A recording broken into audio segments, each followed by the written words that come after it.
This will go on the same channel, right? Same channel, sir, but differently. You could see what is happening in the warfare. Today, all of us have that vision. With our WhatsApp video call, we see what is happening everywhere in the world, right? So we are all having that vision. And when we are so advanced and powerful, it is important that we all become philosophical. As the Plato mentioned, Plato was a Greek philosopher. He said that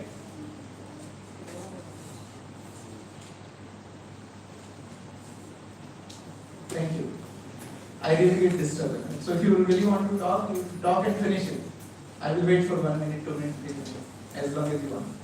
Shall I? Thank you.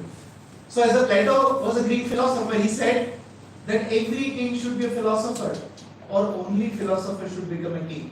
Why? It is so important for a powerful person to be philosophical, and we are all very powerful today. And with so much of power in our hand, unfortunately we have lost the touch of philosophy. We are not philosophical anymore. And as a result of that, we do not know what we are doing. How much we are growing, how long we are growing, no idea, anybody. So for example, we all know that our GDP should grow. But does anybody know how much GDP should grow?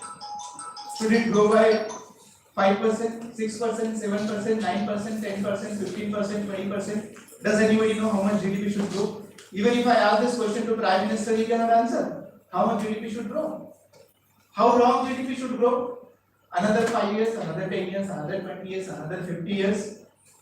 No. Only thing that we know is our GDP should grow. How much to grow, how long to grow, we have no idea. So we have lost the touch of philosophy and we are like headless chickens today, right? We do not know what to do, where to go, how much to grow. And that is what is the disaster for this planet. So it is important to be philosophical, and I am going to ask you some philosophical question. My first question is, I already asked, but let me ask again. How are you all? Happy. All happy, so nice, beautiful. But is this what happening in this world? We are all working very hard to increase our GDP. Our GDP has been increasing last 20 years with 5%, 6%, 7%. I ask people, why should we increase our GDP? They say when GDP increases, prosperity increases. I say wonderful. So every time when GDP increases by 5%, does it also result in increase in smile by 5%? Every year 5% more smile. Is that happening? No, sir. No. Is this happening? As GDP is growing, smiles are increasing. Tension is increasing. Depression is increasing. Violence is increasing. Suicide rates are increasing. So I feel that there is something wrong in this world. There is something which is not going right, isn't it? How is it possible GDP grows, smiles are not growing? There is something wrong in this world that is we have to realize. My second philosophical question to all of you. Tell me, what is the important thing in your life? The most important thing. Peace. Family. Okay, very nice. Anybody else? What is important thing in your life?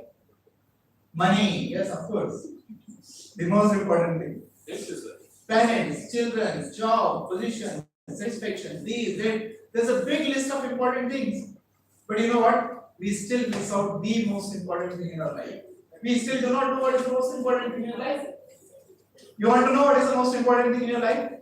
You want to know? Yeah. Let us do another exercise. If you want to know what is the most important thing, we will do one more exercise. This time what we will do, we are going to stop breathing for 1 minute. Don't breathe for 1 minute.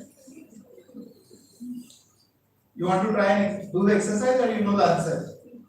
You know the answer? What is the most important thing in your life? It's air. What a revelation in your life today, right? You realize finally that the most important thing in your life is air. You can't live without it more than a minute. And if something which you cannot live without it more than a minute, tell me, have you done anything to preserve or protect the air in your life? Anybody?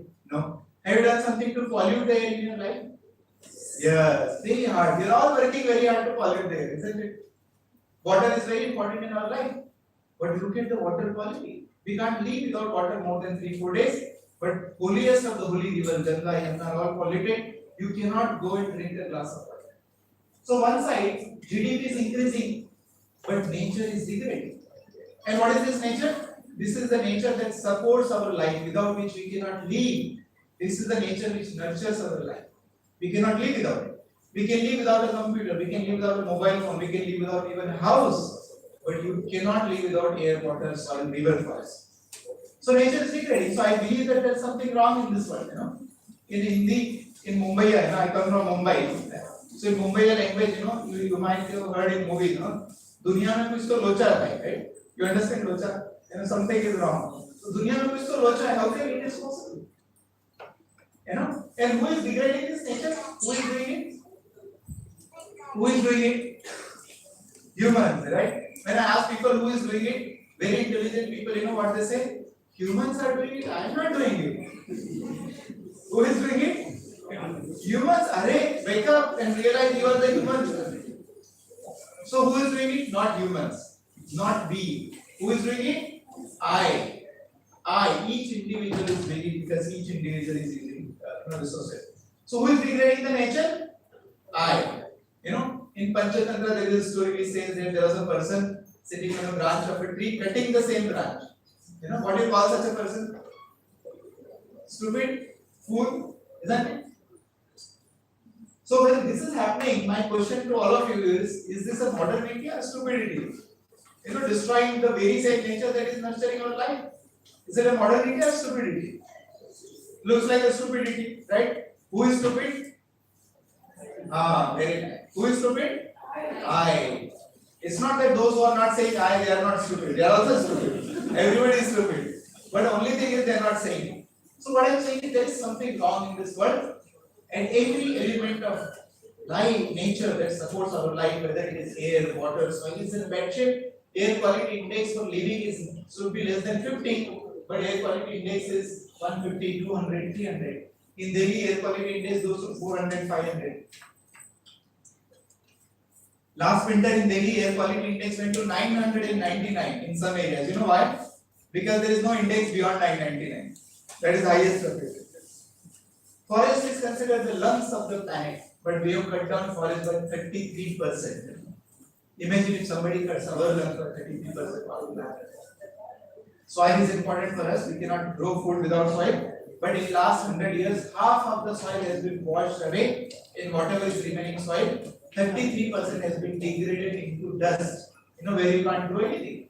Water is important for our life, but two-thirds of the world's population, including people in Chennai, suffers from water scarcity at least once in a year, and 500 million people suffers from water scarcity throughout the year. 500 million people. What a shame, right? We call ourselves modern people. We can't guarantee a clean drinking water to every human being on this planet, and we call ourselves modern people. So the question is, how come? How come we have become like this? What has brought us to this state in the modern world today? And the answer is use of energy. Ever since we started using the carbon-based energy, we started degrading from our natural path.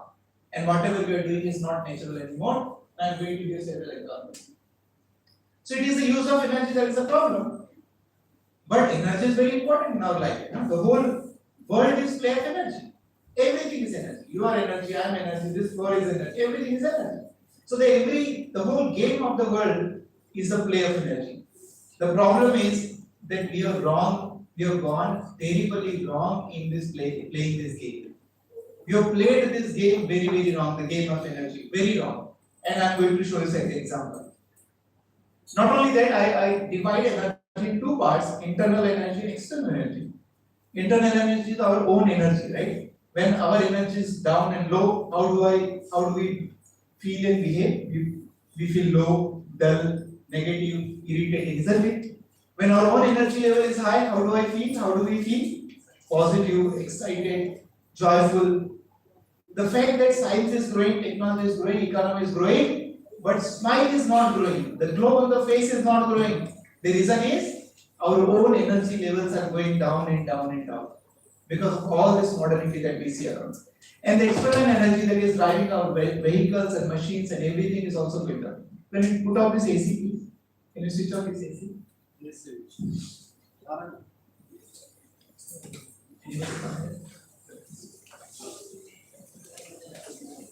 Alright, somebody will do it, but others pay attention here. And why energy is important? And I said everything is energy because the United Nations has come up with the 17 Sustainable Development Goals, 17 of them. And Each the center of each of them is energy. So whether it is poverty, hunger, education, health, literacy, women empowerment, inequity, consumption, climate change, global peace, partnership, everything has something to do with energy. Everything. So energy is a very, very important role in our life. But the problem is, as I said, we are going wrong in energy, terribly wrong. Look at this graph. This is a graph of how we have been consuming energy last 200 years. 1850, all of you remember what is 1850? 1850 is the time when we started to industrialize ourselves. And before 1850, we were all using the biomass. But in 1850, we started using coal. By 1900, we started using coal and oil. By 1950, we started using coal, oil, and gas. Only this much. But look at beyond 1950, how fast we are growing in terms of energy. So today we are talking about coal, oil, gas, solar, wind, biomass, hydro, nuclear, all kinds of energy we are using. But look, the problem is this. Look at this big chunk of the energy that we consume today is coming from coal, oil, and gas. Big chunk, 80 to 85% energy. So what is the problem with 80 to 85% energy coming from coal, oil, and gas? Number one problem is we don't have it. We import everything. We import coal, we import crude oil, we import coal, we import gas, we import nuclear fuel, everything is imported. And when we are so much import dependent, look at what is happening in Sri Lanka. Are you aware of what is happening in Sri Lanka? Sri Lanka has run short of money, they cannot import fuel, the entire food supply chain is disturbed, and people do not have food even if they have money. This can happen to any other country. No country can be strong or powerful country until they are independent. So that is one problem, but that is not so big problem. The bigger problem is all these are made out of carbon. Coal, oil, and gas is made out of carbon. And every time when you use the fuel, it results in this equation. Carbon plus oxygen equal to energy plus carbon dioxide. By any chance, are you responsible for this equation? By any chance, are you responsible for this equation? Yes or no? Yes. Every second of your life, every single second, you are emitting carbon dioxide. Every single second. Some directly, like when you travel, you burn fuel, you emit carbon dioxide. When you cook food, you emit carbon dioxide. When you are using light and fan, you are emitting carbon dioxide. When this furniture has come in existence, this has taken some energy, emitted carbon dioxide. This tiles carbon dioxide. When you are brushing your teeth every day morning, significant amount of carbon dioxide is emitted. Because you require toothpaste, toothbrush, pipes, motor, overhead tanks, wash basin, mirror. So much is used, then only you can brush your teeth. So we are all responsible for the emission of carbon dioxide. But whatever carbon dioxide that comes because of our activity, like in kitchen when you are cooking food, we are burning LPG, we are emitting carbon dioxide. What do we do with the carbon dioxide? What do we do with the carbon dioxide coming out of your kitchen? Release in the air, as if it belongs to your father. Is it your father's property? Atmosphere? No. Your grandfather's property? Grandmother's property? We consider atmosphere as our father's property and we release as much carbon dioxide in the atmosphere as possible. There is absolutely no limit to it. As a result of it, look what is happening with the carbon dioxide. For thousands and millions of years, the amount of carbon dioxide in the atmosphere was 280 ppm. This is ppm scale. It was our same. Ever since 1000, 1200, 1400, 1600, 1800, but 1850 onwards, look at the rate at which our concentration of carbon dioxide is increasing in the atmosphere. Right now, as I am talking to you, the concentration is 420 ppm. Earlier it used to be 280 ppm. There is 48% extra carbon dioxide sitting in the atmosphere. 48%. Is that a small change or a big change? 48%. Imagine your height increases by 48%. That will be a big change, right? 48% extra carbon dioxide is sitting. It is the garbage of the atmosphere. We do not realize, because it is a colorless and smellless gas. We do not realize, but it is like a garbage that you can't see. And the problem is the amount of emission that we are causing, you do not even aware of. How much is the kitchen waste that you throw from your kitchen every day? Vegetable waste and dust and everything. How much? Maybe 1 or 2 kilogram per day. Maybe 40 to 60 kilogram per month. How much carbon dioxide we are throwing every month per family? 400 to 600 kilograms. That is the mass of the carbon that you are throwing. I keep saying if you want to feel how much is this, we should keep is 400 to 600 kilogram weight on your head, then only you realize what it is doing. Third problem is, once it is emitted in the atmosphere, it remains there for 300 years. The average life of carbon dioxide is 300 years, up to 1000 years. You know, some will absorb in shorter time, but average it is going to spend 300 years. And for 300 years, what is it going to do? Carbon dioxide is a greenhouse gas. It is going to have greenhouse effect. What is greenhouse effect? It is going to trap the heat. So whatever carbon dioxide that you are releasing today, it is going to heat up the atmosphere for how many years? 300 years. What a crime that we commit every day, isn't it? It is nothing less than a crime that we do, that whatever activity we do today, for 300 it is going to heat up the planet, and look what is happening right now. No? This is how the temperature of the planet is